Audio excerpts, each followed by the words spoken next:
21 по 23 июня этого года в Бишкеке прошла международная промышленная выставка «Экспо Раша Кыргызстан Экспо Евразия 2022». Мероприятие направлено на улучшение торгово-экономических показателей России и Кыргызстана, где приняли участие более 200 компаний из двух стран. В рамках мероприятия состоялась встреча президента открытого акционерного общества «Кыргызиндустрия» Жарасула Абдраимова с генеральным директором внешнеторговой компании КАМАЗ Василием Цыгановым. На встрече присутствовали также официальные дилеры публичного акционерного общества КАМАЗ в Кыргызской республике. На встрече были обсуждены итоги реализации контракта на покупку 10 автомашин марки КАМАЗ 5490 с полуприцепами, а также принято решение о заключении контракта на поставку еще 10 единиц указанной техники.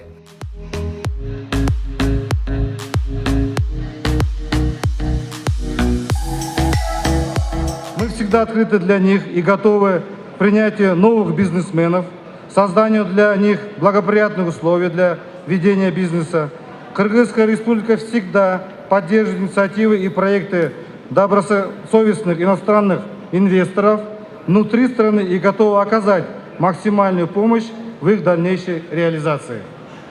По итогам 2021 года товарооборот между нашими странами, по нашим данным, составило около 2 миллиарда 285 миллионов долларов США, что составляет рост практически на 45% по сравнению с 2020 годом.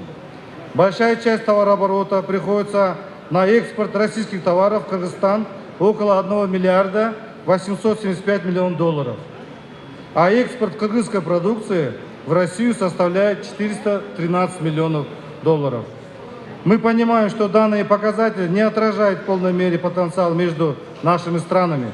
В этой связи Кыргызская республика остается приверженной соблюдению преемственности и исполнению всех ранее достигнутых договоренностей и обязательств, в том числе в экономическом направлении и в рамках членства в упомянутых мною интеграционных объединениях.